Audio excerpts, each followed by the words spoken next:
Bonjour, bienvenue pour ce nouveau rendez-vous chez vous. Aujourd'hui, nous sommes à Échenot-la-Méline, en Haute-Saône, et nous allons évoquer le dynamisme associatif en zone rurale en allant à la rencontre d'une association qui met en valeur le patrimoine arboricole. Et puis tout de suite, justement, nous allons parler musique avec une association qui propose à des groupes de venir jouer.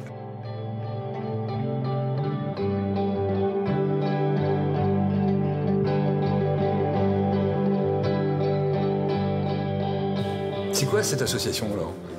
Alors l'association Emrock, on l'a créée pour promouvoir les groupes locaux, pour les aider à se faire connaître au travers d'événements, pour les aider aussi dans la pratique de leur musique. La commune d'Échenot nous a bâti ce lieu, je dirais. L'association était dans la commune depuis 2009. Donc ça représente combien de groupes qui viennent répéter chez vous? On a une douzaine de groupes, on est monté jusqu'à 15 groupes, mais voilà, il y a 12 groupes cette année en 2024 et ils répètent toutes les semaines, ils ont un créneau hebdomadaire de 3 heures.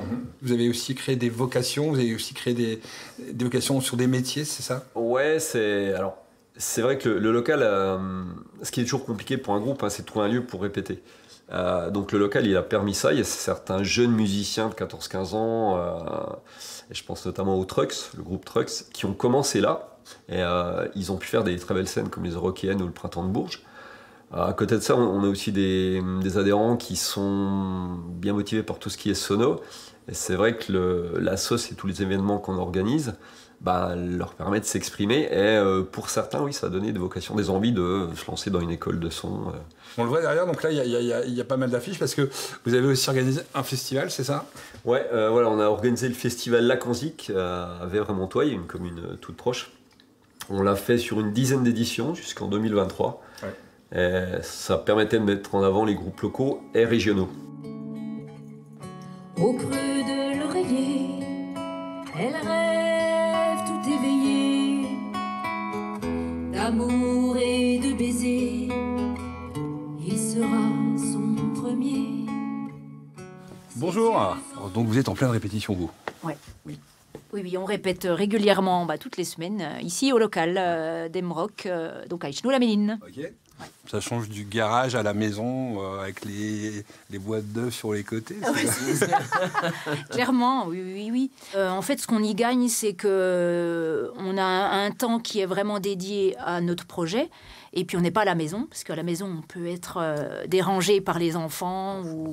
Et puis on peut déranger aussi, accessoirement, parce que quand on répète dans notre garage ou dans une pièce, du coup, on met la musique dans toute la maison.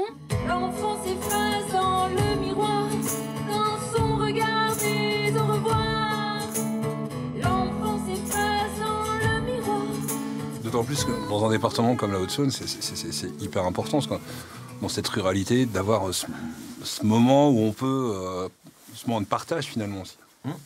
Complètement, puis ça permet de travailler nos arrangements, nos titres, et puis ensuite pouvoir aller faire des concerts. Et si on n'avait qu'un lieu personnel, ce serait beaucoup plus compliqué, puisque y a un réseau qui se forme aussi autour de cette salle, et je trouve que moi c'est important pour les groupes. Continuons notre balade. Échenot-la-Méline, c'est plus de 20 associations.